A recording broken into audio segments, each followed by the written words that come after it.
What? Understand I got a lot on my mind, a lot on my chest. That's why. All right, what's going on, everybody? Lloyd Jones with Midnight Comics here, and of course, your host here at the Indie Breakdown, the show where we break down your favorite indie comic book characters' power sets and abilities and get them ready for an indie versus matchup, which is what we're talking about this evening. We are talking about a different matchup here at the Indie Breakdown, right? We're going to be doing a Nexus battle. Not going to be. There is a live battle going on right now in the Nexus group where we are witnessing. I need to fix something really quick. Where we're witnessing a battle between not one, two, but three heroes versus a villain known as Incendiary. But before we really dive into the nitty-gritty of that, I need, excuse me. Ooh. I need to that's some good artwork. I need to share this in the group proper. So let me do so. Bear with me.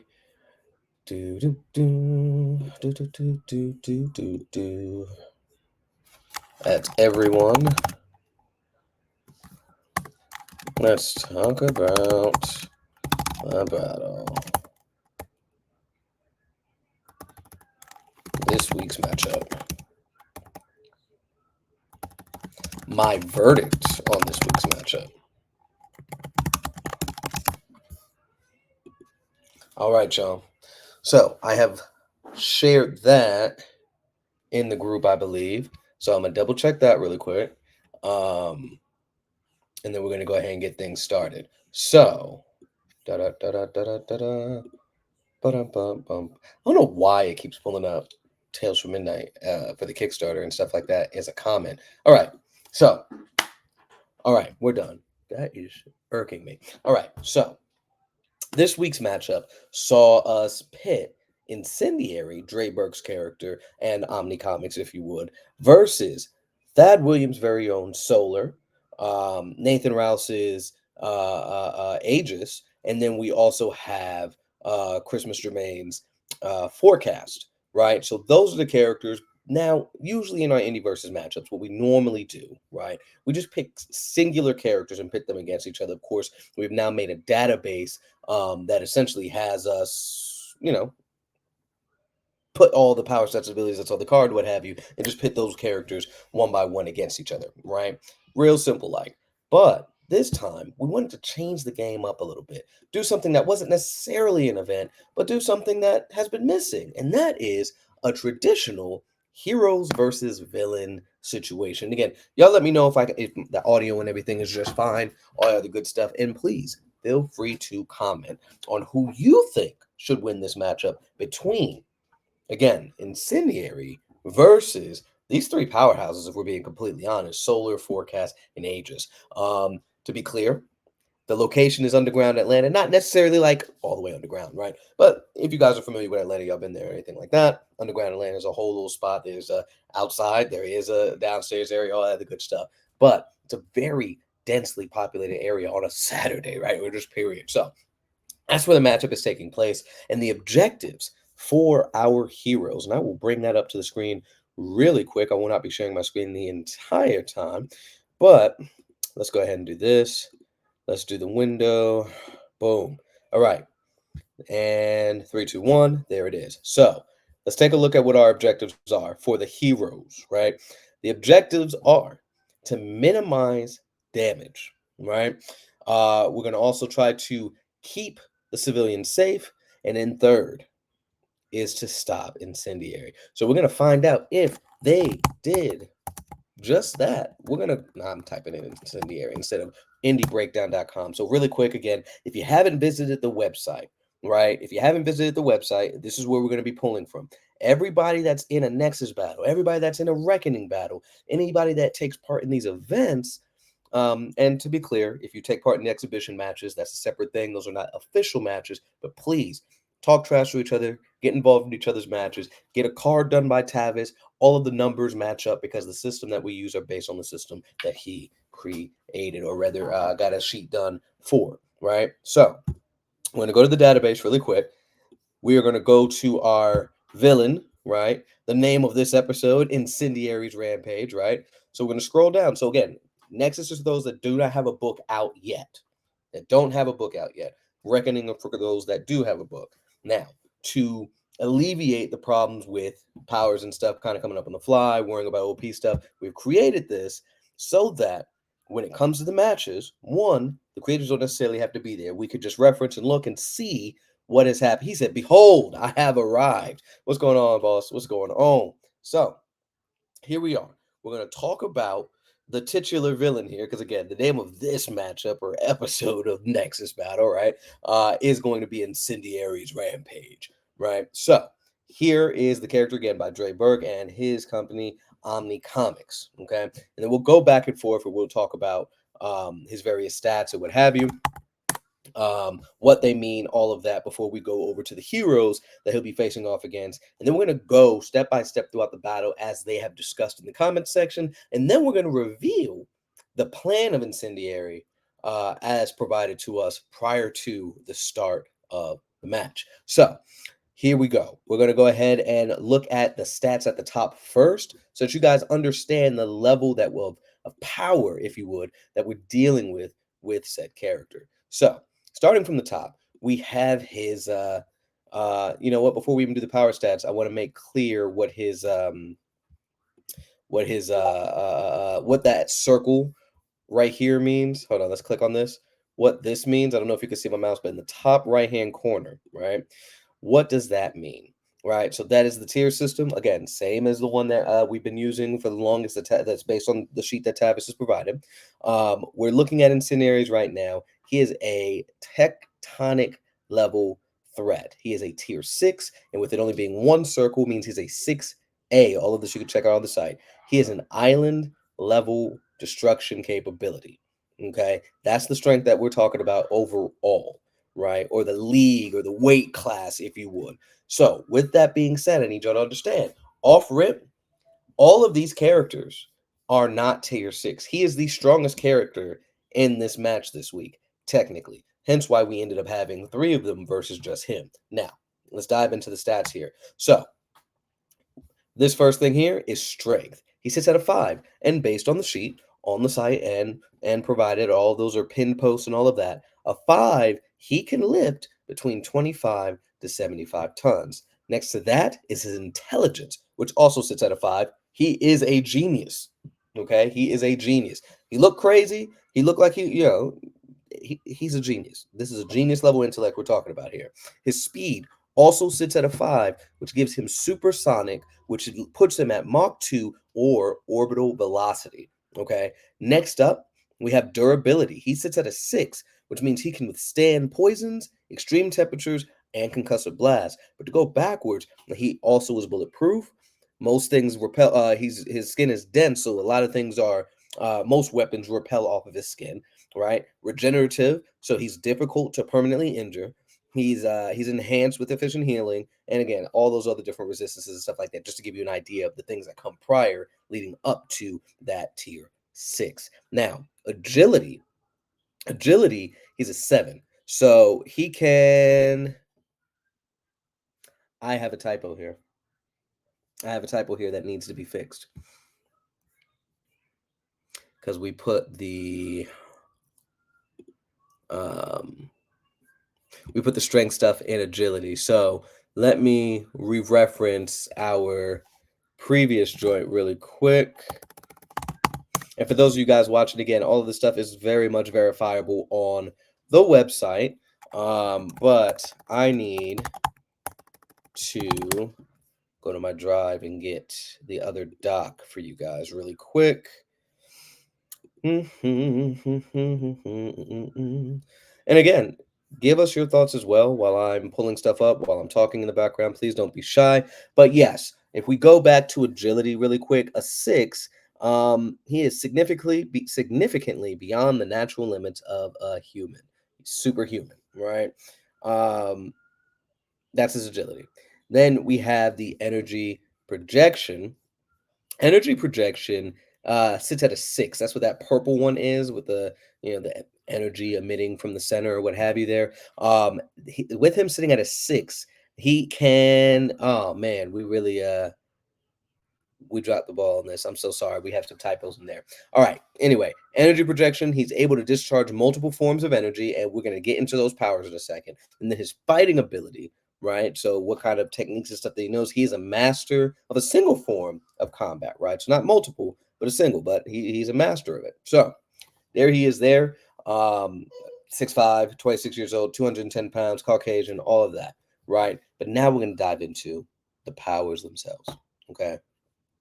He is able to generate focused explosions, and he is a master of heat abilities like heat manipulation, heat generation, heat accumulation, heat beam emission, heat infusion, heat vision, heat blast, heat armor, heat aura, heat empowerment, right? So now he's getting stronger, right, based on the amount of heat, right? We'll talk about that shortly. Fire immunity. He incineration abilities, thermal reception, combustion inducement, and microwave manipulation. So there is a good bit that this character has going on. And so really quick, for those of you guys that have been, he's very, very versatile. And you gave us a lot to work with this character, Dre. A lot to work with this character. So you'll see as you guys scroll through the database, again, very much a work in progress, right? But what you'll see, because some people put super strength, right? But we already covered strength with the numbers, right? So you won't see us repeat that. We won't show super speed because, again, this top section here already goes over super strength, super speed, super durability. So we're not going to repeat that. Instead, we're going to talk about the powers. Now, with that being said, that does make some of the characters' cards look a little empty, right? So we're going to move on from Incendiary really quick, right? We're going to talk about the other three characters that are in the matchup, and then we're going to talk about what they did throughout the conversations that happened, and then once more, and whether or not those would be effective. And then we're going to move forward and reveal the actual plan of Incendiary throughout the course of this. It was provided to us before any discussion started, letting us know what exactly his plan, motivation, how he was going to attack this entire scenario, right? So the next character that we have a part of this, our heroes here, we have Solar, who's been making waves in the group, right? Solar is by Thad Williams. Okay, very awesome character, very awesome character. You'll have seen him in two of our most recent images that we got done here in the Indie Breakdown, which a gallery section will be added here soon. More on that at a different time. But Solar the Sovereign, right? So we talked just a second ago. We're going to go back through his strength and all of that really quick. Okay, and again, if you guys have any questions about the characters, feel free to ask it. I'll answer the best of my ability, but of course, be sure to tag the creators too. Again, the character, the Incendiaries by Dre Burke, who is in here for sure. And then we have Solar the Sovereign, who is by Thad Williams. Forecast is by Christmas Germain. And then, of course, we have Aegis by Nathan Rouse. So let's get back into the power set of Solar, or rather the power stats. First off, we are going to go to, we're going to talk about this level here again on this first screen here. What does this mean? It's this green right here, right? So he technically sits at a tier 7. He is a nuclear level threat, but because it's a B or 2, that sits him at B. So he's a city level destruction. So nuclear goes from town level destruction to mountain level destruction. He's right in the middle at city level destruction, but still puts him under tectonic, which is island level, country level, and continent level, with Incendiary sitting at island level. Okay, so that's what these circles here with the colors and stuff mean. These are all in order and in the way it's supposed to be here on the tier system on the site. We do have some typos on the power stats itself. Please, at the moment, refer to Tavis's sheets because it is the same information. But starting from the top, Solar is at a 5, 25 to 75 tons, which kind of puts them pretty close in strength. If I'm not mistaken, I'm pretty sure they are the same in strength. We have intelligence. They both sit at a 5, so they're both genius level intellects. Next up, we have speed, right? Speed is where we see the slight advantage go to Incendiary, because Solar sits at a 4, which is still impressive. The speed of sound, or Mach 1. We did see Incendiary stats is in supersonic, Mach 2, or it can go up to that orbital velocity. Now, We move over to durability, which sits at a 4, which again gives him that slight disadvantage here, right? Because Incendiary sits at a 6. Solar, as you guys can see via the card, sits at a 4, which is still impressive, right? He's regenerative and is somewhat difficult to permanently injure. Next, we have agility. Agility sits at a 5, which he's enhanced human beyond the natural limits of a human. Cool, right? He's definitely able to get out of the way and do what he needs to do, right? Then we have energy projection, which sits at a 6. Let me find that. Energy projection, able to discharge multiple forms of energy, right? I'm pretty sure they both were able to do that, but the fighting ability is at a 6. That definitely gives him an edge because Incendiary only has one, is a master of one fighting technique or fighting style or form of combat is what I'm looking for. Meanwhile, Solar, he has multiple. He's a master of multiple forms of combat. So definitely fire there, right? What is he working with, right? So the equipment that he has two twin flare katanas, as you guys can see down here below. He also has Solar's dope. Me and Thad Williams have had many conversations. Oh yeah, absolutely. I absolutely love the design, the power set. I'm digging the artwork that I've been seeing for the character. I'm very excited to see what's to come of that. I see Bruno has been doing a fantastic job with that. His line art, man, is outstanding. I want to assume it's Matthias that's doing the colors. They just pair really well. So what you can guarantee that that whole book is going to look absolutely phenomenal. And for comparison, if you don't know who those artists are, if you feel like you've seen their artwork before, it's the same art team that gets Akolyte done. So if you guys mess with that story, if it's just for the art, you're definitely going to love that. So definitely check that out. Now, back to Solar in regards to his equipment. He's got twin flare katanas and the power suit that he wears. Then his powers is solar energy manipulation, and he's able to tap into something called the Fahrenheit Force and the Photerian Spark. What's going on, Ralph? What's happening, bro? Obviously, of course, we're live talking about the matchup that's taken place today. The Nexus matchup. Again, anybody that does not know the difference between the Nexus and the Reckoning matchups, Nexus are for characters that do not have books yet, right? While Reckoning are people that are characters that do appear in stories, in published stories. So, anywho, this is what he's working with here. Of course, he would be a man. All these characters are amazing. They really are. They absolutely are. But yeah. So again, that solar energy manipulation, which in a sense does limit what he can do to Incendiary, right? Because yes, solar energy is a heat source, right? So Incendiary has all the advantage when it comes to that.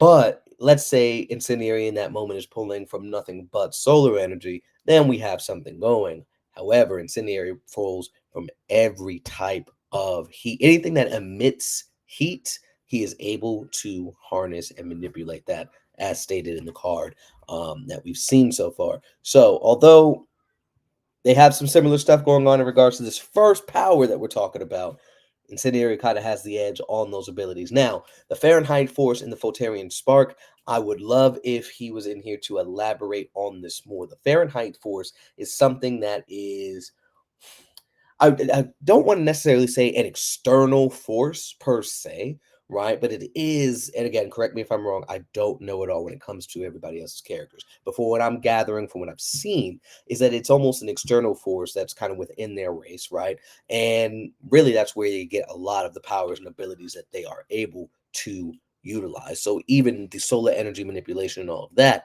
is a byproduct of this connection with the Photerian spark, or rather the Fahrenheit Force. How I remembered it during a conversation, I guess what I kind of pointed towards is almost like a Phoenix Force-esque situation where it's almost this otherworldly force or this other, I don't want to necessarily say entity, right? But this outside force that kind of gives this race the powers and abilities that they have, giving them the strength levels that he has here. And of course, as they get more, grow into these abilities, stuff like that, of course, power levels will vary, right? But this is where he's at now as it stands. Again, master of multiple fighting styles, has solar energy manipulation, and of course, gets that boost from the Fahrenheit Force and the Photerian Spark. So that's all we got on him right now. And again, you're going to see this kind of varying thing when it comes to the powers, not just the stats and abilities, but yeah, the power stats and abilities. Essentially, you could see Incendiaries had a list detailed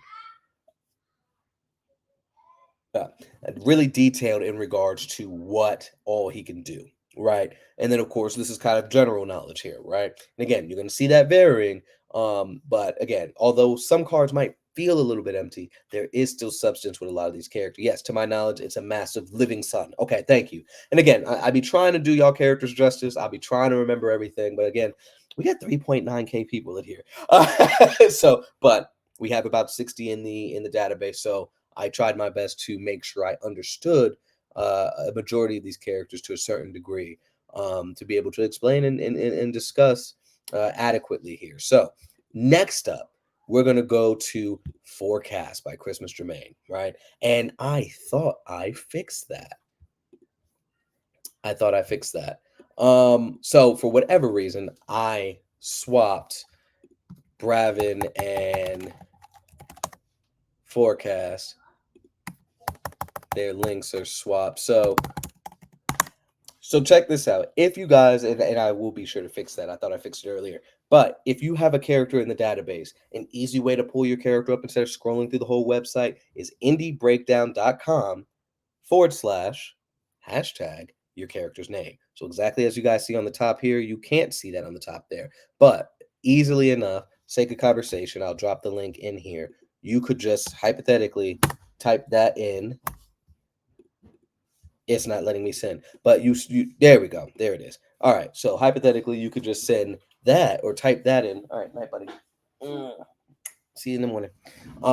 You type that in. If your character's in the database, you type in your character past that hashtag, and you will see your character if you're in the database. But yeah, for whatever reason, that's swapped. So anyway, back to it. Exactly like I said before, you'll see these varying levels, right? Where this looks empty, but weather manipulation can be a lot, right? We see Storm, essentially weather manipulation, and she is an Omega level mutant, right? Like she's able to do so much. It's not just lightning, it's not just wind, it is just weather as a whole, right? So anyway, we're going to talk about the stats really quick for Forecast. So starting from the top, he is a 4 in strength. So he's 800 pounds to 25-ton range, which means that both Solar and Incendiary is outpacing him in that department. But that's okay. These are still impressive stats, right? None of us are lifting 800 pounds to 25 tons, right? Intelligence, he's a 3. He's learned. He's not, he's not impaired. He doesn't, he's not a genius though. And the previous two characters that we just talked about are genius level intellects, right? Speed, he is a 3. He's superhuman. He's peak range, can go up to 700 miles an hour. Durability wise, regenerative, so about the same as Solar, if I'm not mistaken. So again, has some sort of healing factor, if you would, and is extremely difficult to permanently injure. 6, we go on the agility, and so once more with that, he is definitely above those human limits when it comes to agility. Then we have your energy projection. The energy projection sits at a 4, which gives him medium range duration, single energy type. Now, again, Incendiary is able to utilize multiple forms of energy, right? So a little bit of a disadvantage there. And then at a 5, he's a master of a single form of combat, just like Incendiary. So again, a lot of aspects that are jumping in here. And again, we already talked about weather manipulation. So again, if it's weather, he's able to take care of that. He's able to manipulate that in any shape, form, or fashion. Good night, princess. I always like Forecast. I love I love most of the images and stuff that I see of him. He looks intimidating. He looks pretty cool. He looks like he's handling business. I like the crown kind of mask setup. That joint is pretty cool too. All right. So again, not a lot to say right there. Weather manipulation, we got it. We went through the stats and stuff like that. So last but certainly not least, and again, if you guys have a character in the database and there's any kind of mix-up or hiccups and stuff like that, please let me know, right? Please let me know. So, we didn't go over what we didn't go over. You guys see he's a tier 9, right? He's a tier 9, but specifically he is a B, right? Signified by, and we'll go back to this really quick before we move to Aegis. Dadgummit. Let me type it back in. And remind me, I got to fix that. All right. So again, these circles here on the top right. I don't know if you guys can see my mouse. You can see my mouse. So right here, right, what do these circles and stuff mean? Again, all this stuff you can go back and check in the database. Again, there are some typos in the power stats section, but again, please refer to the stat sheet that Tavis has provided, right? Again, like it says at the top of the tier system and all that other stuff. Yeah, sure, this is a new design, but it is based on the sheet created by Tavis, and we kept all the numbers and stuff just the same, so that whether you get a card done by him or you get in the database, all the numbers still match up, so that we can all enjoy a good indie versus matchup. But this gentleman here is superhuman. I gotta change those colors. But with him being superhuman at B, he is capable of destroying a large wall. So his just normal output is not anything really too damaging or special. Now, granted, if I get hit by somebody that's able to destroy a large wall, I'm probably going to be down for the count. But in the case of, again, Incendiary, right? Incendiary sitting at nuclear level, and he is no, he's at tectonic level. Sorry, Solar's nuclear level. Incendiary is sitting at island level destruction in his physical strength. So that's definitely going to be something intense. Now we're going to move back over to, I don't even have to click out of it. I can just type the name at Aegis here. All right, there she is. So now this character, and actually I do want to go back out because again, what we did is, in case you don't want to decipher what the dots and the colors and all that other stuff is, it's all separated accordingly. So Aegis sits at nuclear level, same as Solar. What are we doing here right now? What's going on, Spiff? What's going on, Thad? Yes, I do want to. I'm going to end up asking you a little bit more about the Fahrenheit Force and the Voltarian Spark in a little bit, Thad. But then to answer your question, Spiff, we are talking about or discussing today's matchup and getting to the point of what my verdict would be based on the information that was provided. But before we do that, we are cross-referencing the database, the stats, powers, and abilities of the characters, kind of going over that, and then also being sure to discuss the abilities that, again, that were provided by you guys as it relates to that.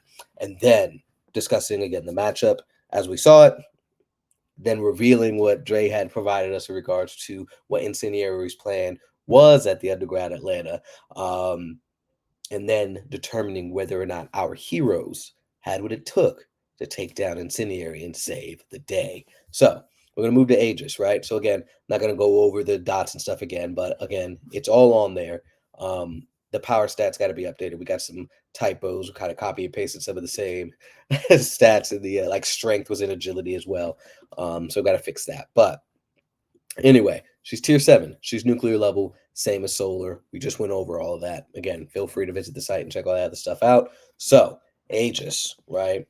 Yo, what's good, future heroes? What's going on, Nathan? What's going on? So again, like I said on this, you guys are going to see these varying levels with the powers and stuff like that because, right, if we already went over super strength, right, with the numbers, we don't need to type that in again. So though some powers look empty, right, that's not the case. Obviously, again, through the numbers, they've got super strength, they got super speed, they got durability, they got all of that. But to make this a little bit more concise, right, if there wasn't additional powers, right, that we didn't need to actually do that, right? So we're going to go over the power stats and abilities really quick. If you guys have any questions, please let me know.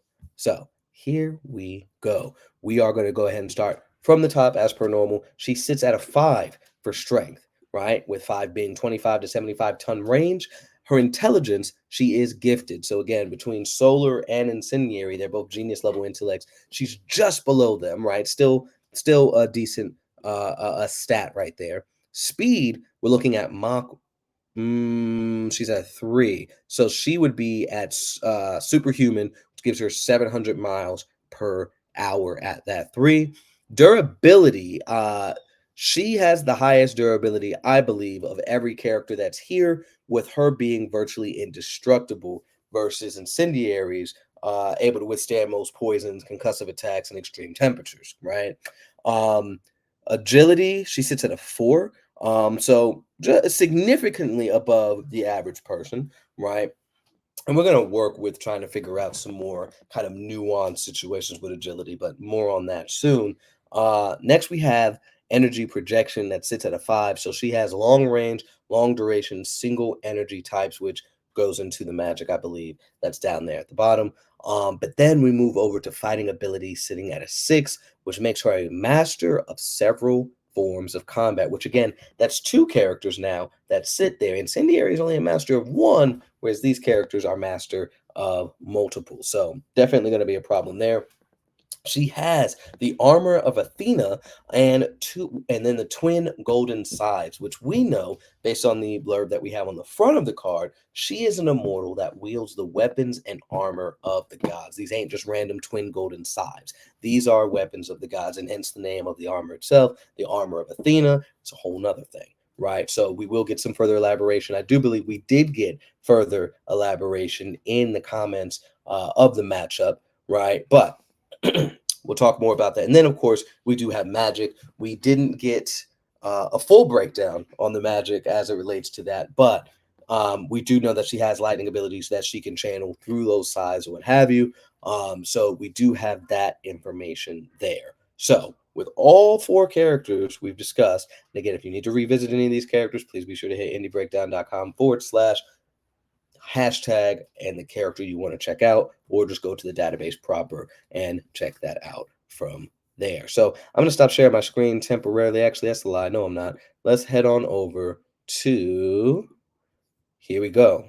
Once more, the objective this time, the color scheme is dope. The objectives, right?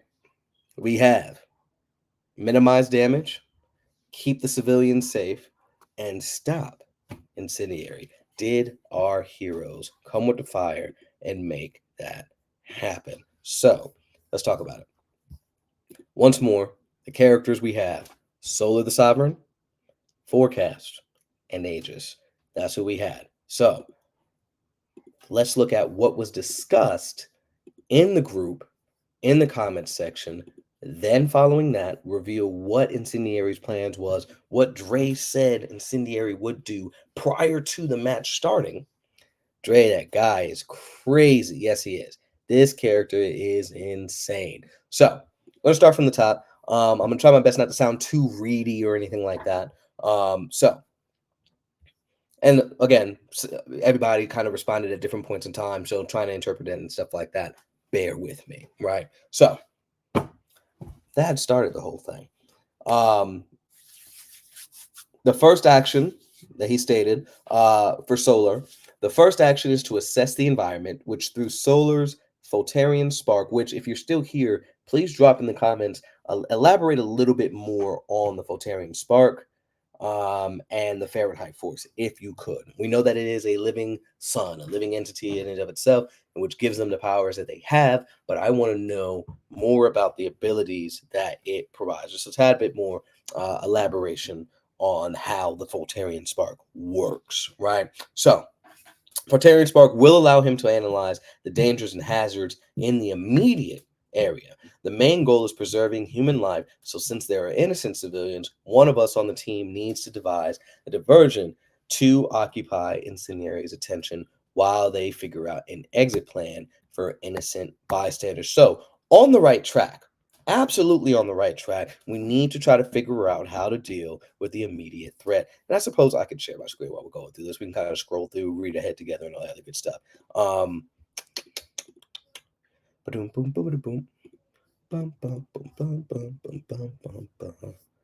Can y'all see my screen? Nope, not yet. Now you can. All right, so here we go.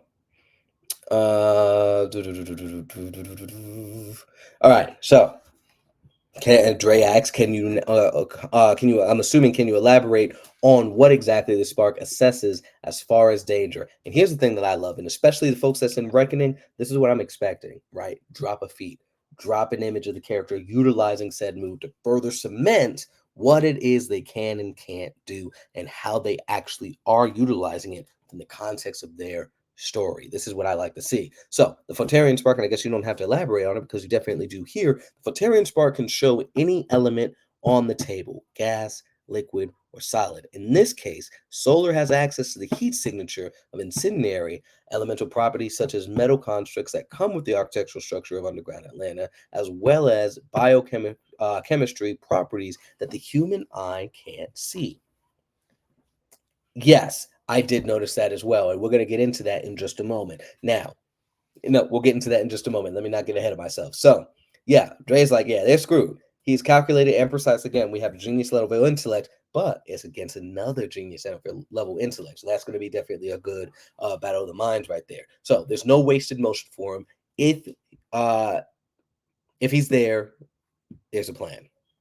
Right. So we dive more into the Photerian spark here, which again, I appreciate you elaborating so much on these powers, man. Thank you.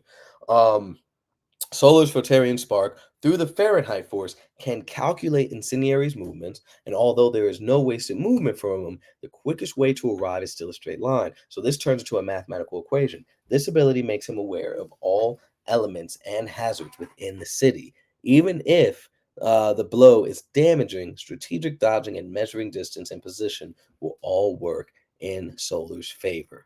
Now, here's where it's going to get tough, right? The part where it's going to be tough is Incendiary is still a weight class above. It's going to take a lot more to bring him down, right? With Solar being at a city level destruction, right? Strength wise, the potential strength level, right? It's really hard to say if you could take on somebody that's able to, or survive somebody that's able to do island level destruction, right? That's a different weight class, man. So again, we'll talk more about it and get into a little bit more of the nuance here in a second. Because one thing that I'm noticing, or that I noticed through some of these comments, outside of this initial ones with that, we forgot about the civilians. We forgot about the civilians, just like Dre said in the comment just now. So all that aside, we're moving to Dre's response. Solar's mere presence there is nothing more than a battery for Incendiary. Any, and this is also on the card, any heat-based attack, movement, or display of power will only fuel Incendiary, increasing his already impressive explosive abilities, speed, strength, durability, and defensive hacks. And all of this also was stated on the card. Anything that emits heat, the just Solar appearing there, like he said, it doesn't even have to be the solar manipulation, solar abilities that he has, the Fahrenheit force that he has, just the people existing in the area, he's able to siphon off of that heat. The sun's out, he's siphoned it off of that heat. Like any and everything that gives off warmth and heat, he is able to amplify his already impressive stats. Y'all get where I'm going. So we're going to move forward here. All right. Thad responds, a little more than a battery, bro. My guy can also absorb entire wildfires and redirect and release that energy. I'm going to stop right there. That only, just in proximity, also boosts Incendiary based on the data, based on the card, right? And again, I'll be reiterating plenty in here because I know in the past we had worries about powers on the fly, kind of wordplay to try to fit a scenario. But I got to be honest, the level of nuance and explanation and specifics that we got from Dre as it relates to Incendiary's powers covers all of this, right? So anyway, my guy can wildfires redirect to release that energy. This is shown on the pages. A lot of the heat abilities of Incendiary are a draw to Solar. Heat manipulation, heat generation, accumulation, beam emissions, heat vision, and blast. Now, again, we did see on Solar's card, right, where he does have solar manipulation, right?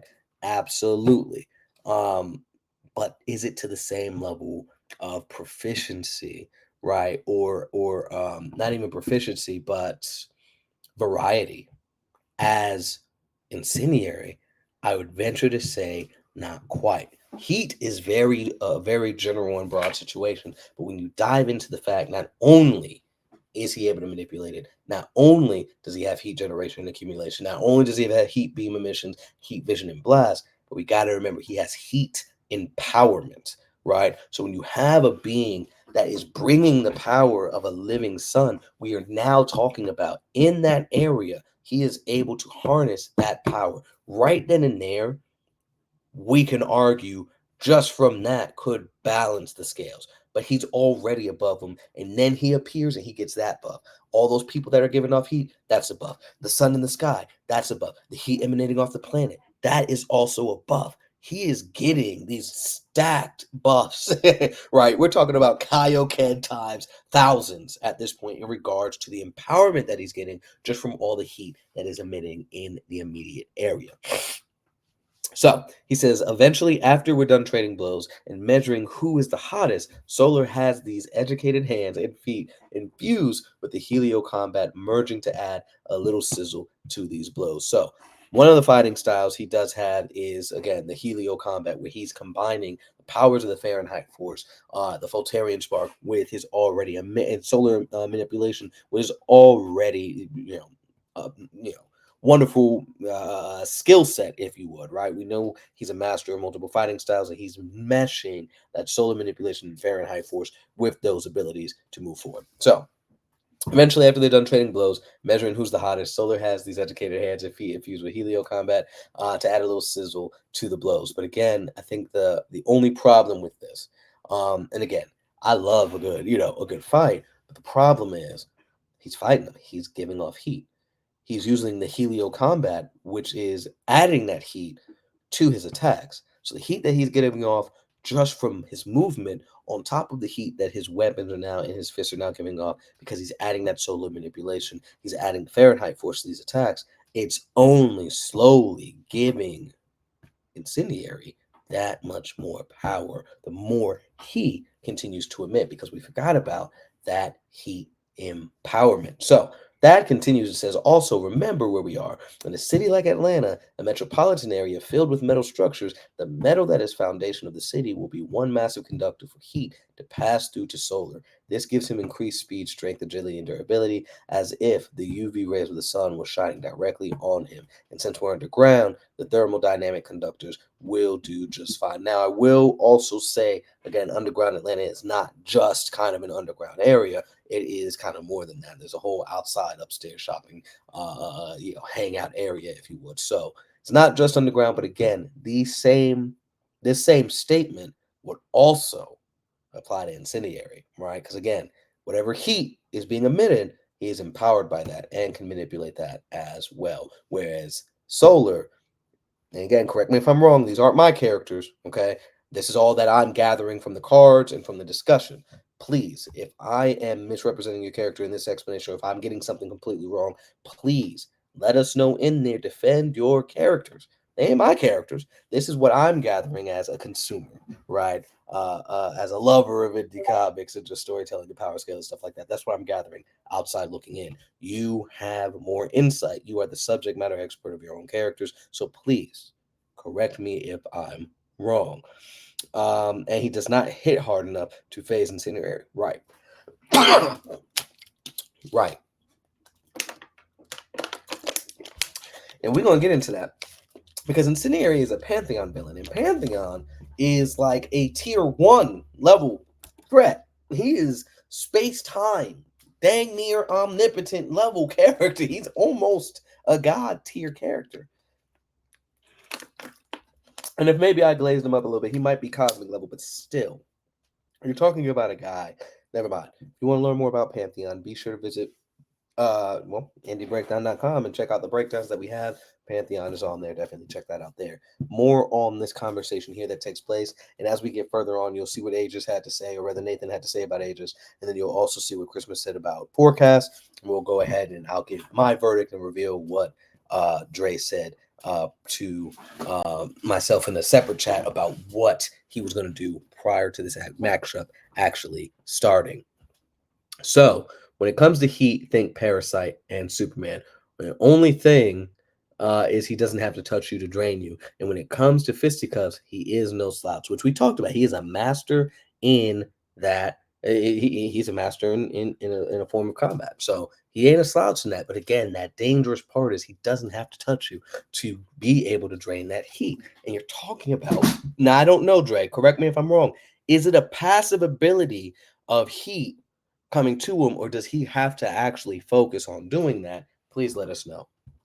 And we're not going to be live too terribly much longer here. So we'll try to streamline or speed this up, not read it word for word, right? So he feeds on any energy source. We got that. And then they kind of go on to, Thad says that this would be a great matchup and that he needs to learn a little bit more about Incendiary's physiology, which is the right question. right? When we're observing, he uses the Fahrenheit force, right? What is something innate? And that could have been a question to say, what is his physiology then? My ability is to figure that out.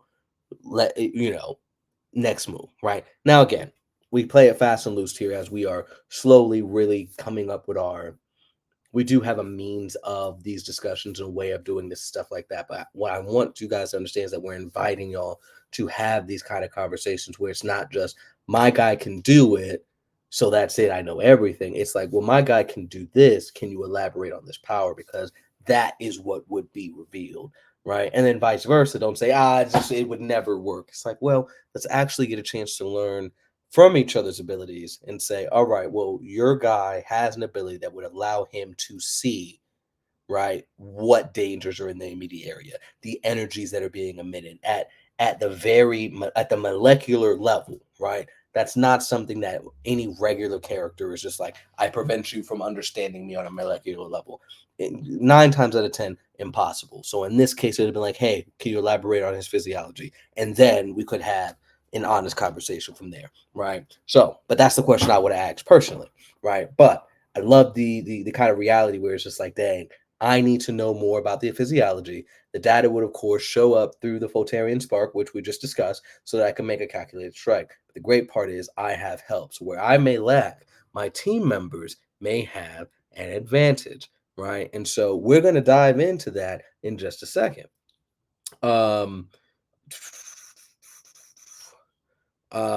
Last thing he said is, what does he do with this heat? And then you answer the question passive. Now, if he touches you, it could drain you immediately. So again, immediate area on a densely populated day, and the sun's out. You have this guy with the powers of a massive living sun, specifically, and all the powers that he's emitting. And then you got his 2 teammates that are about to show up at any moment. That is a lot of just passive stat boosts on top of each other consistently. That's a lot that he's getting, and he already outmatches them. We're talking about an island level versus a city level, right? We're talking about a genius level intellect. Again, Solo has a genius level intellect, right? But again, you have somebody that is getting, even if they were even beforehand, and now he's siphoning off of the heat that Solar is emitting, that boosts him up. And whatever Solar does, it's also giving off heat. So again, we're not going to rehash that same thing again, but just keep that in mind here. But it was just like, what is he going to do with all this energy, right? And Dre proceeded to talk about the fact that he could redistribute it, store it, and use it to amplify his abilities, which we again discussed. He can even force all of the heat that he's absorbed or a source of heat into a target and make that target feel all of the heat at one time, either melting them or combusting them. And again, that's a whole separate ability, right? The combustion. He is able to make things combust as a separate ability. Now we're talking about a combination of 2 different abilities. He's able to transfer that heat to somebody else and then combust them. Correct me if I'm wrong, but that's what I'm gathering here, right? And again, might be an oversimplification. Please, again, dive in a little bit deeper in here for the audience if necessary. But this conversation kind of goes on. The Photerian gives him processing speed 10 times faster than the human, so he can think fast, right? He can definitely think fast. But here's the thing. We've gotten to 1v1 combat. Those poor civilians. Now, there was a plan that was getting assessed in the beginning, and he said the fastest way is a straight line. It was just like, maybe if the main thing is if we get him out of here, we take him down first, then we can get to the people. But we just duking it out now, right? So that's gonna be another problem. But again, hypothetically, with that faster processing time, then yeah, Solar's definitely got a chance here. He can handle the influx of information, but his human emotions are what can neutralize him here because it can cause a delay. And if the stakes are high enough, in this case, a split-second loss could mean life and death for an innocent bystander. And I got to respect this response. I gotta respect this response because it's just like, yeah, that's real. You're in the heat of battle. You have 1,000,001 thoughts. Your thoughts are racing. People are in danger, and one wrong move can end it all. This is such a good answer. I absolutely love that. So we're gonna move forward a little further down.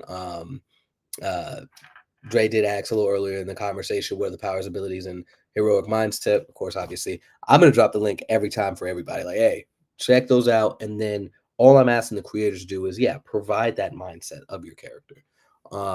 Because we have the abilities, we have the stats, we know what's there, right? But what is the mindset? What is their first move? Again, that started off really good with Solar. Solar, I'm gonna stop saying the actual creator's name. We're gonna talk about the characters themselves. Solar started off really well. Solar said that we got to assess the situation. We got to figure out what we need to do to save the people, right? But then, in the heat of the moment, dove right into battle. But he did bring up a good point. I ain't alone. I got a team. And we're going to see in just a moment what the team decided to do. So we do know that forecast, we talked about it. He has weather manipulation, flight, and superhuman strength. Again, on the card, you'll only see weather manipulation, right? Now, flight wasn't on the information that I was provided, I don't believe. That can be added at a later date. I will be sure to double check the information that was provided to me. As it relates to the card, weather manipulation was the only thing on there, but however, you can use the winds and stuff like that to say that the character can fly. Easy to kind of fill in there. Superhuman strength, again, like we said before on the card, if we already know that your strength is a 5, we know the strength level already. We don't have to rehash and say he has superhuman strength a second time. And this is a way to alleviate and make the cards a little less congested and just get to the nitty gritty of what they can do. And yeah, my bad, guys. I really thought I fixed grabbing a forecast card, but we will deal with that in a second. That did bring up, he saw a big disadvantage for Solar, the massive amount of civilians. This would cause some paralysis by analysis if our team doesn't have a sound plan to get everyone to safety. And I'm assuming that Incendiary doesn't have regard for human life, which is a very good observation. So that speaking up for Aegis really quick at forecast says really make a difference here if we can get the civilians to safety. Forecast weather manipulation means that water, precipitation, extreme winds, fog, forward disguise, and ice all play a factor in defeating Incendiary. Aegis is a mortal who is extremely powerful and has magic, and Solar may need to be the one to get the civilians to safety first and come back and join the fight. Now, I like that plan, but was it the definitive plan, right? And if you went and did that, right, is it now did you wait until your team showed up to do it? You know what I mean? Like we're gonna look at what the responses are of the teammates, and then we're gonna move over to what Dre said, and then I'm gonna give my verdict and we're gonna get out of here. So Armor of Athena. Now this was a pretty they had a pretty good back and forth conversation here, right? Armor of Athena. So incendiaries, fire, and explosions are useless, right? We're talking about divine armor. So it's able to withstand both physical and magical attacks, meaning flames, heat waves, and even microwaves won't burn through it. Aegis can literally walk through fire without a second thought. Now, again, here's the other thing, though. What my concern is, he can combust anything by placing heat into them or ignite and blow up oxygen particles. And that's dangerous because you need to breathe. You know what I mean? And so as oxygen enters, can divine armor block against something of that nature? But I stand by that. Honestly, Aegis is a warrior with Solar having the actual means to shield multiple civilians at once. So she's going straight for Incendiary, win, lose, or draw. So here's what I love about these kind of scenarios, right? And again, I really want to do the events more so and have our friends at Dice and Dopeness run these type of things, because I think about when we play D&D with Ben and the crew with Dice and Dopeness, where we run into a situation and we're not organized. We see how it falls apart quickly. And so while the thought process was there to focus on the civilians, while the thought process was to assess the situation and stuff like that, that didn't come across. I didn't, not yet, right? I haven't read everything yet, but I don't see the teamwork happening. I see the idea of teamwork happening. I see, what could have been, right? But I see right now, as it states, like, hey, you can't hurt me, run them hands, right? Meanwhile, those poor civilians, poor civilians in the background. But again, we're going to go over what Incendiary's plan is here in a second. But to this point, we're talking about divine armor. Is anything Incendiary's throwing at her going to work? Said withstand, not impervious. She could still be knocked out. Armor would be fine, but she would be unconscious. Okay. And Nathan, while you're here, I would love for you to elaborate on something for me. Is Aegis naturally strong without the armor? Does she have Is her physiology what gives her the strength and stats that we saw on the card, or is the armor contributing to that? I do want to know again, and more specifically, the durability, right? Is her durability based on what the armor is providing her, or is she that? No, she has magic. So the magic gives her the stats. The magic gives her the stats, and the armor gives her that extra boost, essentially. Correct me if I'm wrong. But he said was stand not impervious, and her armor is only covering her body. What about the exposed parts as far as electricity goes? And then so we'll talk about this. I know this kind of argument kind of drug out for a little bit, but they started talking about the nuance of whether or not the electricity that she generates would damage his nervous system. I do want you to dive in for me a little bit, Dre, if you're here. Is he human? What is his physiology? Because obviously, with him being able to do all this with heat and being able to withstand such, temperatures, if you would, right? Talk to me about how his body makeup works. And the only reason why that I would ask you to dive further into that is because if we take into account the Fultarian spark of the Fahrenheit force of solar, he would be able to, they would be able to, on some scale or a molecular level, be able to tell what that nervous system is. Now, again, and I'm thinking kind of D&D. I'm thinking about cartoons and stuff like that. When there's a team makeup, there's usually that discussion. If there's not, people start running in crazy and things fall apart. So that is what we're seeing here to some extent. So he's immortal and she could beat him up forever. Okay. And then, so I did get that right a second ago, Nathan. Perfect. Aegis was cursed by the Greek pantheon for betraying Achilles, making her immortal. And over the centuries, she's mastered numerous martial arts, even ancient Moorish kung fu. I love it. I love it. So we got two immortal. I'm sorry. I read what you said wrong, Dre. He's not immortal. She's immortal. And he's saying that Incendiary could be Aegis up forever and a day. Got it. We trash talking now. Got it. So here's the thing. We're gonna go there again. The conversation between whether or not Zeus's lightning or the lightning that she's channeling through her magic and equipment, if you would be able to mess up his nervous system. Here's the problem, and we talked about this at length earlier. That electricity is giving off heat. That magic is giving off some form of heat.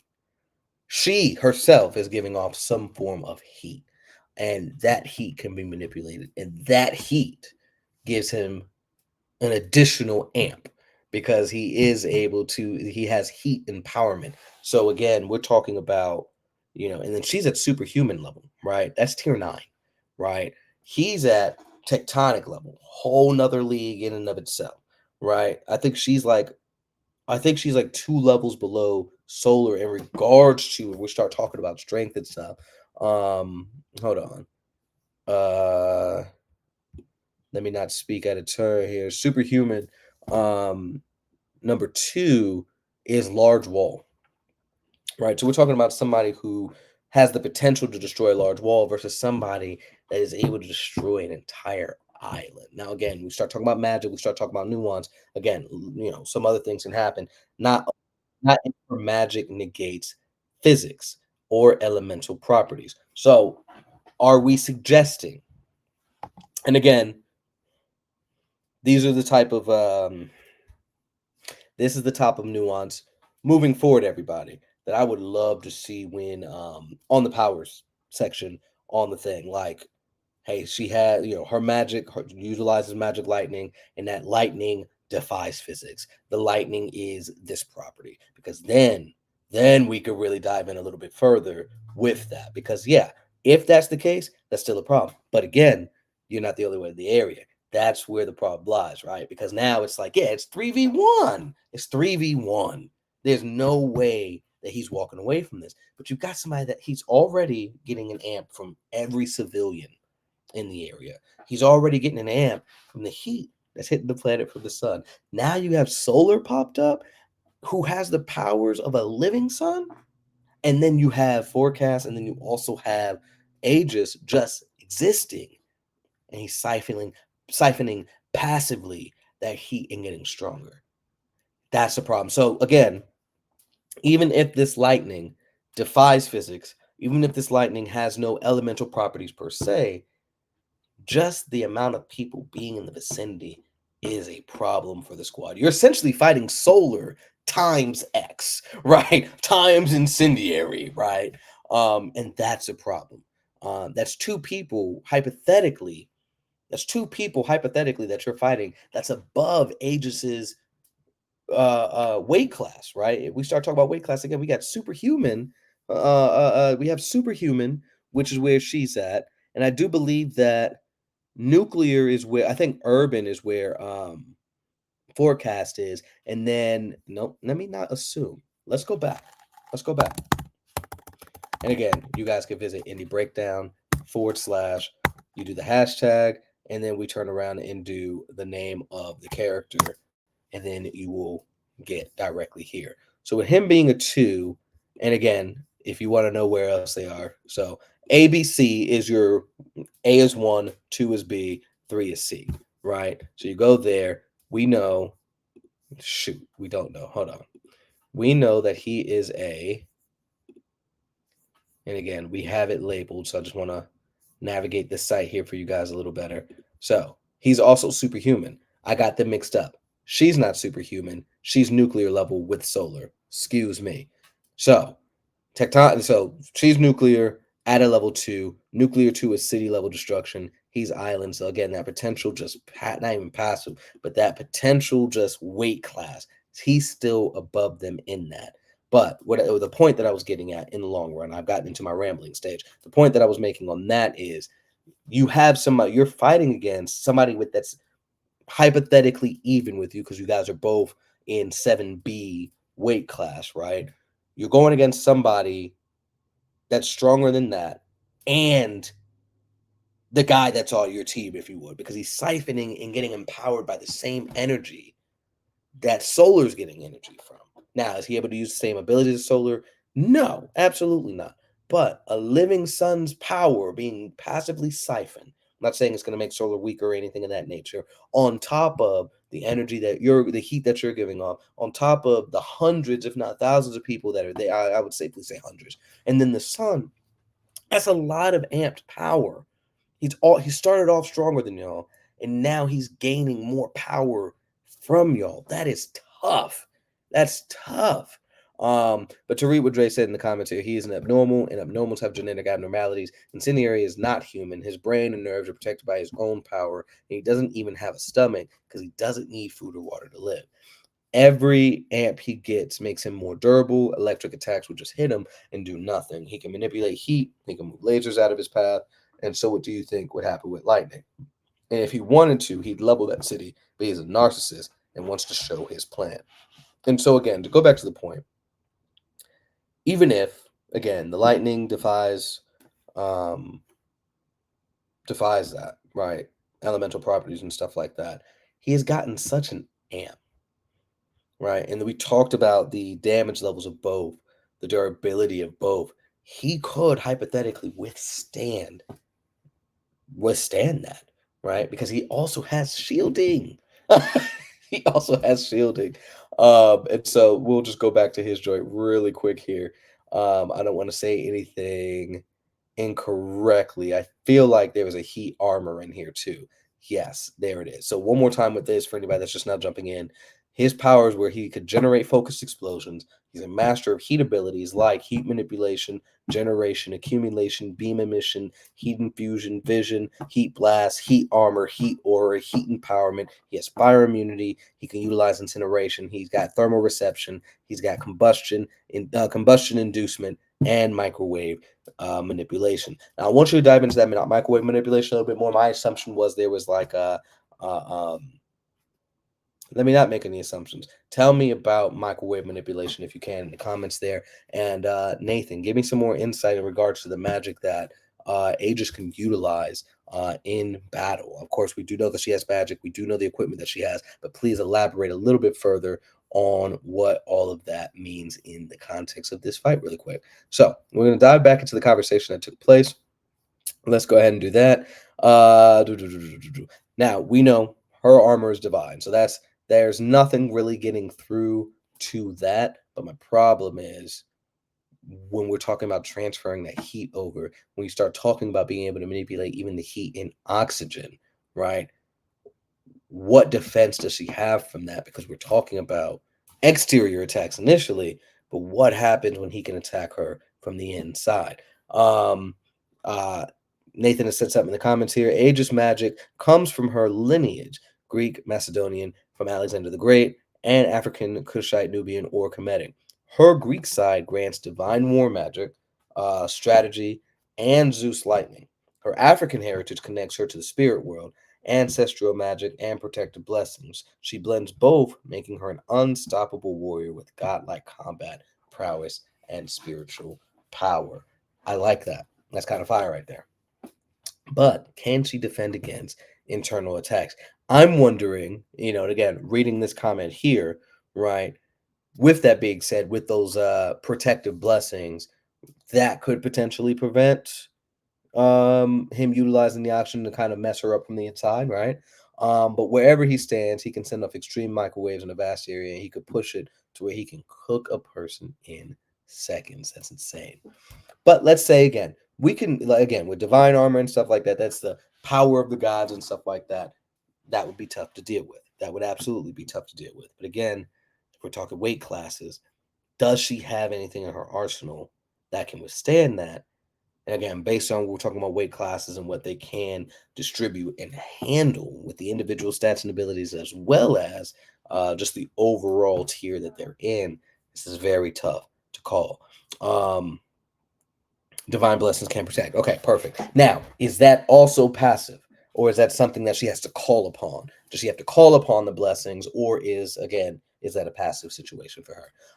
But right, lightning isn't just about heat. We're going to Nathan's response in regards to that. And also prior to that, we talked about again, it's not just tough metal, it is divine, enchanted by Athena herself. So we're talking about God-given equipment, armor, weapons, so on and so forth.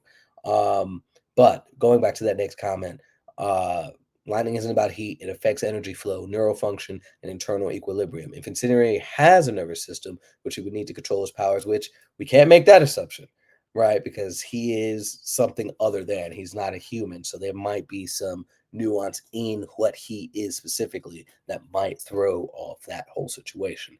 A direct divine lightning strike would overload his body, shutting down his energy output. Fire is powerful, but lightning is faster, stronger, and designed to counter beings like him.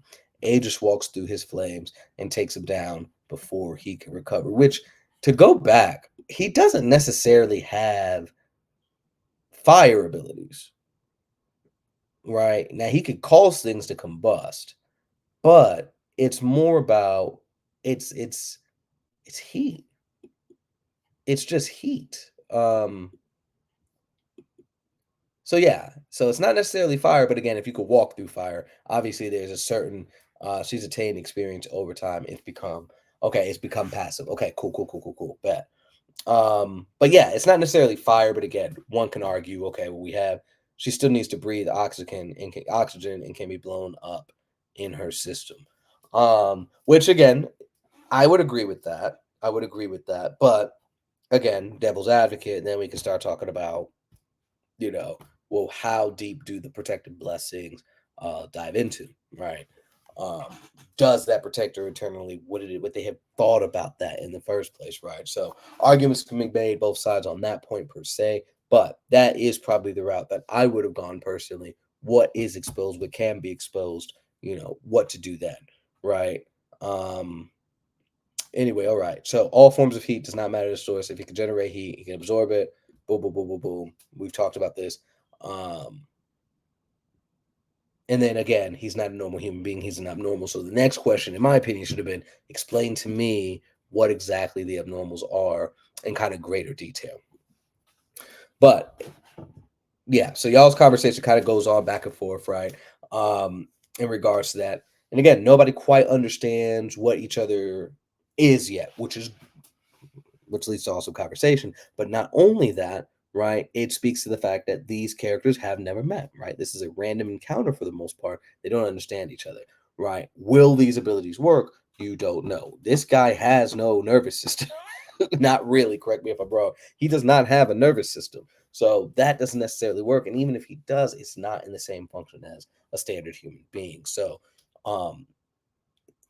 it's tough, right? But we can't we should try to strive to figure out, well, what is the anatomy of this character, and do I have the means of stopping him? Right? Because hypothetically, right, Superman has a nervous system, right? But can static shock hurt him? Now, again, we're talking about two separate levels of power. Static shock does not have the powers of the gods at all. But if we're just talking electricity versus Superman, it's not going to work. Now, Zeus versus Superman, would the electricity work? Right? Now, let's talk about it, right? Would it work against Superman 1 million? So on and so forth. There's caveats, so on and so forth. So, point is, we don't know. Let's learn the physiology of each other's characters and the nuance of each other's abilities to be able to make the call. But again, either or, she has protective blessings, which I would argue could protect her from something like that, right? That, potentially, right? My bad, fellas. Have family issues to attend to. I have to tap back in later. Hey, hope everything works out. Praying for you and yours, man, and be safe, man. Thanks for always participating, being here, man. Be safe out there. We're getting close to the end here. So again, y'all's conversation went off for some time trying to figure out each other's nuance, portions of the characters, so on and so forth. We talk about the Zeus lightning. Incendiary relies on heat energy, but Aegis slides the force from Zeus' original lightning bolt. Lightning disrupts energy flow, meaning every strike short circuits Incendiary's ability to generate heat. But again, the problem isn't necessarily the fact that he can generate heat, but the fact that he gets constant amps from heat itself. So Aegis doesn't need to overpower him. He just needs to hit him, or she just needs to hit him with a single electrified strike, and it'll mess with his body's heat regulation. And again, here's the other problem. If we're talking about messing with the heat regulation, the part of him that's able to control that, and we stop him from being able to control the amount of heat that he is passively absorbing right now, back to the first objective, we're supposed to be trying to minimize casualties and collateral damage. And if he can't control that anymore, correct me if I'm wrong. Correct me if I'm wrong. That's a Lloyd Jones assumption. But if he can't regulate the heat anymore and he blows up or he combusts or he just, all of that heat still ends up going somewhere, and we're in a densely populated area, there's a problem. That's the problem. But the move is very impressive. From what I've seen, they don't have the means to put him down. And protection or not, she's not strong enough. One punch or blast would test her immortality. I would have to agree with that to a certain extent. The last two comments here. Aegis magic comes from her lineage. Oh, we talked about that already. You actually put that in the comments here. And then the fact that she was cursed by a Greek pantheon for betraying Achilles and all that other stuff. So, y'all. So, we didn't get much from Jermaine there. We did talk a little bit about his powers and stuff like that. But he did not mobilize with the rest of the team right there. So, we have one teammate, AWOL, for all intents and purposes, right? We'll chop it up and say, like, he has the abilities. He's on route. But he doesn't do you remember in Batman and Superman when they contain Major Force? Imagine that. Okay. What I've seen, they don't have the means to, but, but, but that again, so here's the tough part with that, right? Explain to me then why she would think to do that specifically. Again, random counter, we don't know. We're in the area. Why would she? I'm going to hit you with this lightning blast that's going to contain you instead of knock you out, instead of incapacitate you. And again, we're talking about somebody that's not necessarily human, so we don't know how exactly his physiology works and how that would happen. But I do want to know why she would think that that would work specifically. What's the power output, right? Because this isn't something that she's normally faced before. What would an abnormal be in your verse that she would also know to, all right, I'm going to zap you with this amount of energy that's going to contain. And when you say contain, and again, we talk about major force, that was a very nuanced thing, because correct me if I'm wrong, I'm pretty sure, didn't Captain Adam have to do something there to deal with that? Because they were of similar energies. Now, correct me if I'm wrong. I haven't watched that one in a while. That was Batman, Superman, public enemies, if I'm not mistaken. So you could do magical barriers, blast, but and not negating that because on the card there is magic. But we were just now talking specifically about the Zeus lightning situation. Um, so talk to me about that because again, first move, we're diving into the battle. We talked about, hey, we're using lightning. The plan is to mess up his nervous system, which let's dive into that again. He moved pretty quick. He moves pretty quick. And again, the heat gives him a passive armor, a passive strength boost, passive empowerment. So it's not just him you're attacking. there's a shield and there's a constant boost in his strength, durability, and all the rest of his power stats and abilities just from standing there, just from y'all standing there, and just from being where he's at. So but yeah, correct me if I'm wrong in regards to the Batman Superman public enemies thing. I'm pretty sure Captain Atom had to contain Major Force in that sense because they were similar energies. Again, correct me if I'm wrong. I don't recall. It's been some years since I've watched it. To Dre's point, yeah, Major Force does not pack the same kind of kaboom that he packs. But again, the first moves weren't contained. The first moves was attack and ask questions later. So I'm curious, not even curious. Y'all answer the questions I've already asked. I am going to read what Dre said his attacks and moves were going to be prior to the match starting. So, first, ooh.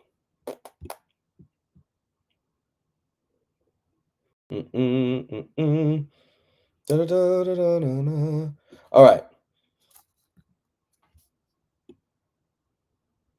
One, most definitely pick an overpopulated area, underground Atlanta. And the more eyes on the situation, the better for his propaganda, right? And again, we came in with very limited knowledge as per our wonderful image that we have of Taharka mobilizing the team and say, hey, we need heroes. This guy's on a rampage in underground Atlanta. Go.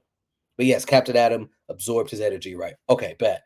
It's because of the civilians all around running frantically. His power is causing destruction. Okay. Let's revert back. It's because of the civilians around running frantically. Excuse me. His power causing destruction would cause. But yes, Captain Atom absorbed his energy, right? And then Drake said, the city is screwed. But here we go. We're about to learn more about this character. And again, in some superhero scenarios and some cartoons that we watch, you watch your Invincibles, you watch My Hero, you watch all these things. We don't quite always know, or the main characters don't quite always know what the objective of the villain is. So we're going to cross-reference what he said the plan he has was, and cross-reference whether or not you guys had the abilities, or if anything that you stated would have stopped this type of thing. In which, skimming through it, Solar's initial move actually alleviated one of these issues. So start from the top. He would most definitely pick an overpopulated area, like we said, the underground Atlanta. The more eyes on the situation is better for his propaganda. He's a genocidal fanatic with hundreds of followers, and his followers are just as messed up as he is. They're willing to sacrifice their lives for his cause. He would use the environment and the pedestrians to his advantage. He would stage his own men within the pedestrians, all wearing explosive vests. I'm gonna stop right there. There's in his initial moves, Thad came in, or rather, Solar came in and said he's going to use the Flotarian Spark, the Fahrenheit Force, to scan the area and be able to check out things on a molecular level. So he would know, oh crap, there's a problem here. But would he be fast enough to act and take out all these people in time? But let's look at the rest of the plan here. He would set up small explosives, and because you guys didn't move as a unit, and again, all learning experiences, right? We're all diving in, we're talking about our characters and stuff like that. There was a thought process of, well, as a team, we could do this, but there wasn't a strategy that was formulated. So all of y'all kind of went in, well, two of y'all went in, forecast didn't do anything, but two of y'all went in for the attack and thought about the possibility of saving people, but that was an afterthought. So here we go. He would set up small explosive-based devices around the area and the city at large think of trash cans, book bags, or hostages wearing suicide vests, semi-trucks filled with napalm canisters, U-Haul trucks filled with napalm, explosive ball bearings, and incendiary grenades. All these things would not be in plain sight or be hidden amongst the mass of the confusion. Again, Solar would be able to see this. Now, based on what we understand about Solar, he probably would have dealt with that first. We're going to read the rest of the plan. And again, cross-reference with what you guys said that your characters would do first and see if you guys would have been able to stop this. So he will try to persuade those with superpowers to join him as abnormals, should the next step in mankind, and should be able to do what they want when they... Let me read that whole thing again. I stumbled over my words completely. He will try to persuade those with superpowers to join him as abnormals. Should they be the next step in humanity, I guess tell them that they be the next step in humanity, and should be able to do what they want, when they want, and how they want, never checked or regulated. So he's trying to sell them on, this potential future that he's building. While trying to persuade them, he would also be storing up heat or combustion from other sources, just in case one of them made was too hasty of a move, right? So again, that genius level intellect, he's preparing. So he's not only passively doing it, but now he's consciously like, all right, let me gather more energy to be stronger. So when the heroes get there, because again, nobody's here yet, right? He's persuading people right now. There's a crowd. He's a crowd there. And again, with him having planned this ahead of time, probably invited more people. So this area is even more densely populated than it normally is. So he would take hostages and he would make himself not only the distraction, but the main attraction. So you wouldn't know that hundreds of his men are in the area doing things. And a lot of them have recording devices, and they'll be in tall buildings, and they'll be in office windows, and they'll be in cars, they'll be recording, and the whole scene, because what he wants... And I just lost my spot.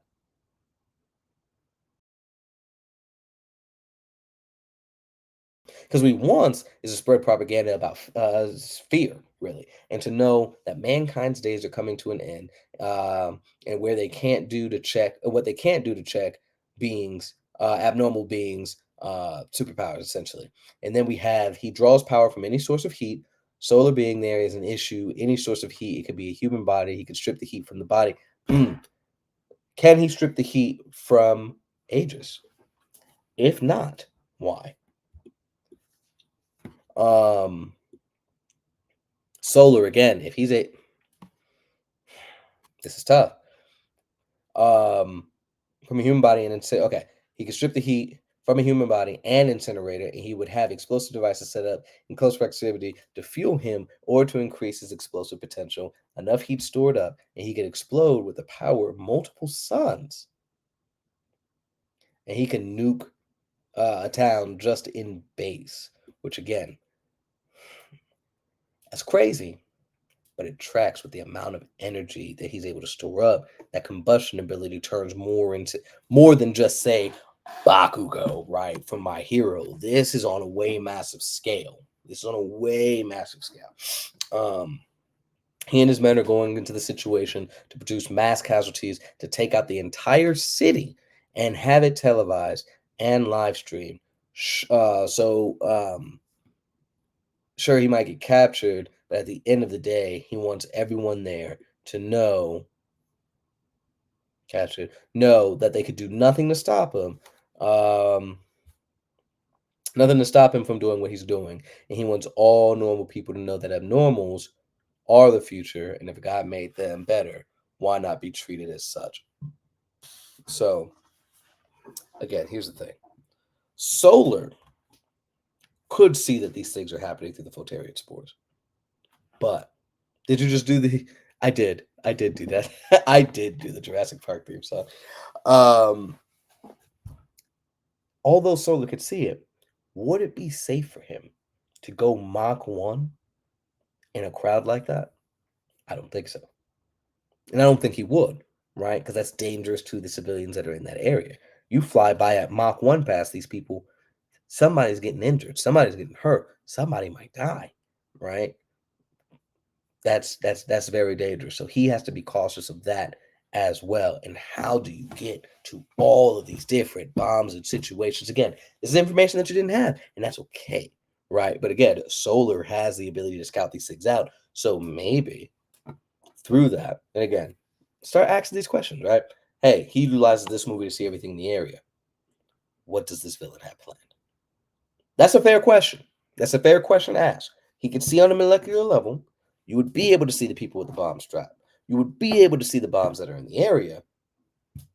So it is then safe to say, hey, Dre, what does Incendiary's power? What is Incendiary doing in this area? What does he have planned? I'm able to see on a molecular level. Tell me. Tell me. Right? And so in this case, he would discover that, but there was no team action, so they wouldn't have discussed that next move. They didn't discuss that next move together. Any hasty moves, if they are so much as I don't know what that says, but he will level the city. Mass casualties, 100% death rate. He will detonate with the force of multiple nukes just to get his point across. After this televised mass murder, not only will he put a bad taste in normal people's mouths about abnormal beings with superpowers, but he'll put a bad taste in people's mouth about the failure of heroes. He will make society turn on them. Now, as far as fighting goes and how he uses his powers, okay, now he said he could share that with us. Then there's also some spoilers for the story and just kind of extra proof as to what he could do. I don't think we need to go any further. Here's the unfortunate truth. The unfortunate truth is, if this was just a 3v1, they would overwhelm him eventually. Because with the protection blessings that Aegis has, and her being on the same level as Solar, they could overwhelm him with these abilities because there's nothing he can really do to those two. Right? And again, with forecast being able to manipulate the weather and kind of cool things off and stuff like that, the passive amps that he was getting would kind of fall apart, right? It would lower him back down to a level closer to the rest of them. And again, Aegis and Solar jumping him. And again, even forecast jumping in the fray, but I would almost imagine that he would be kind of that that support character. Again, if this was the 3v1 and they all banded together, we're not talking casualties, we're not talking about minimizing damage. Sure, I would give it to them. But again, the unfortunate truth is, here's Lloyd Jones' verdict. They pull up to the scene, right? And I'm going based on how you guys responded, in the order that you guys responded, and what the focus was. Solar appeared first. Solar showed up and said, ooh, Voltarian Spark, oh my gosh, there's bombs everywhere. He's plotting I gotta stop him. And in that moment where he decides whether it was to go for any number of the bombs, or what we saw him actually do is try to beeline it straight for Incendiary. The problem is, again, Incendiary has all of his people that are just as messed up, that have orders. They know what the plan is. And so the moment he gets attacked, it's game time. Everything gets destroyed. But let's say in that moment he gets hit, he gets knocked down, stuff like that, gets up high, impressive, right? Villain monologue and stuff like that. And let's even say Aegis at this point finally shows up, is looking around, just like, no, we got to contain this. I'm going to use my magic. I'm going to stop him. Solar didn't tell Aegis. Solar didn't tell her. They got bombs everywhere. And again, all based off, he has the ability. He didn't ask the question, what intel did you get by utilizing this ability? Again, I'm not expecting you guys to know all the answers and stuff like that, but I want you guys to start thinking about these things. But unfortunately, my headcanon, we'll say Aegis makes it there. We'll say that she tries to contain it. He's got hundreds of followers there in any given number, mixed in with the populace with bombs everywhere, and they're gonna blow the whole area up. And I imagine in that moment of shock, not only are they gonna stop what they're doing, like, oh my god, we failed, maybe even try to save a couple people, the heat on all of these bombs and explosions and the panic and the bodies, all of that amps him back up. And with that lack of concentration, with the lack of focus on him, he gets stronger. And now, again, if he lets himself get taken, he lets himself get captured, whatever, he has these boosts and buffs and all these other things, they're cooked. It's done. Mission failed. Two of the three objectives have failed. Whole town's gone. The people that are there are gone. Mission failed. I'm so sorry. That's so grim. But unfortunately, the plan of Incendiary comes to pass. Unfortunately, game over, man. Game over. So, my headcanon, my verdict, the heroes lost this one. The heroes lost this one. But we have valuable intel now.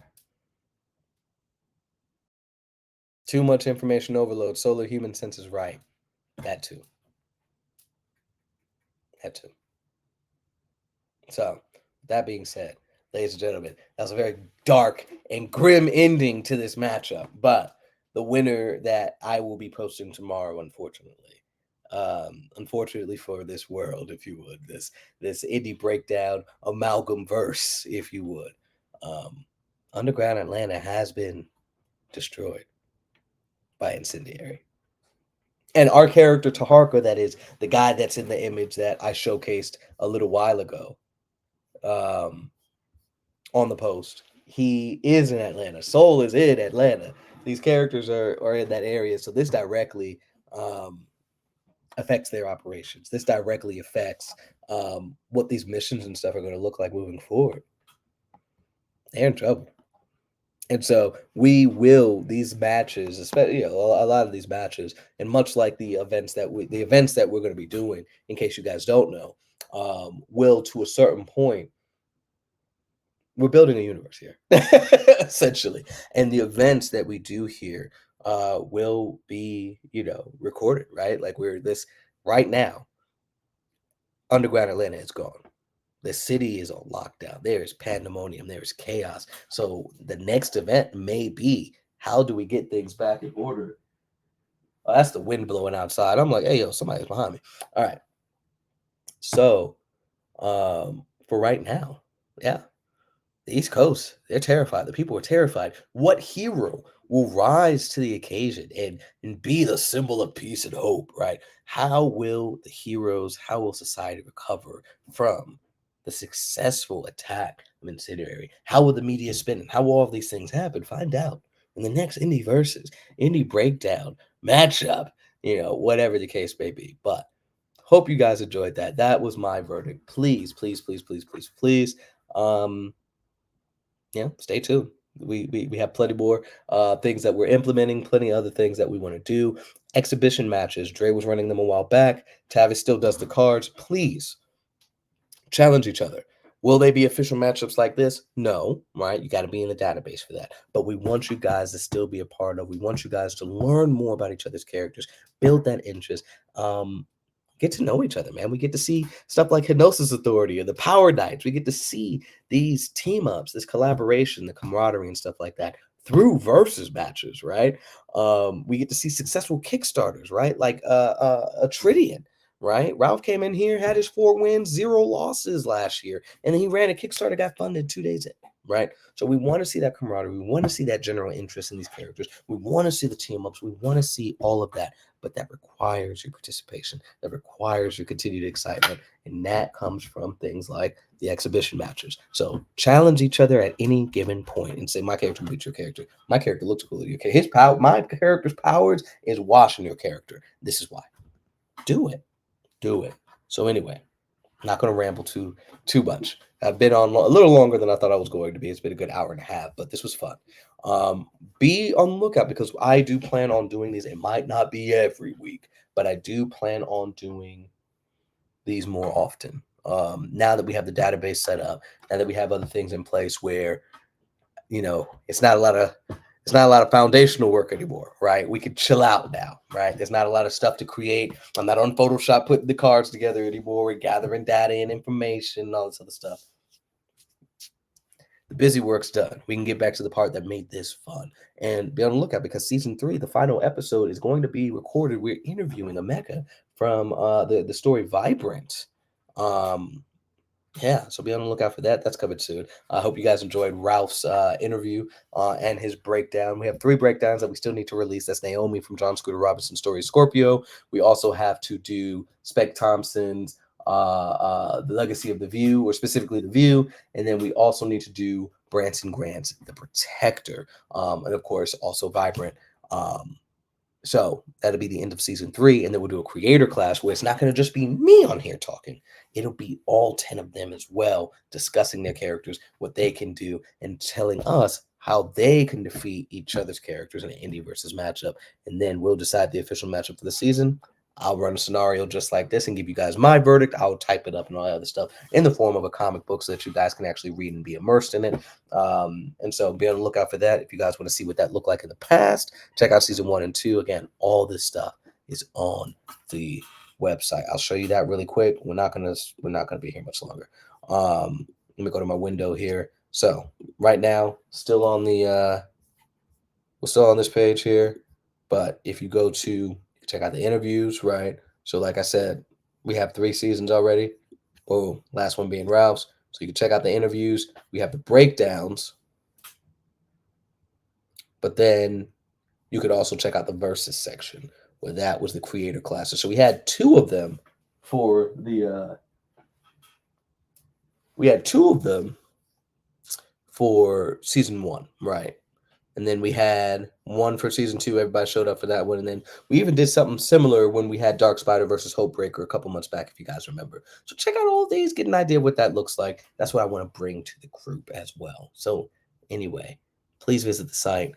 Please, please, please check out the database. Continue to chat with each other, collaborate with one another. And that's all I got for right now.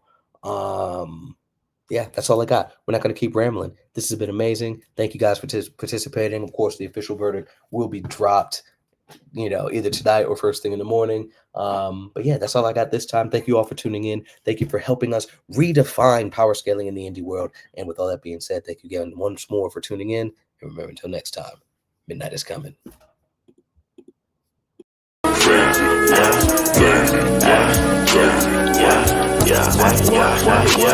Bitch, I'm proud.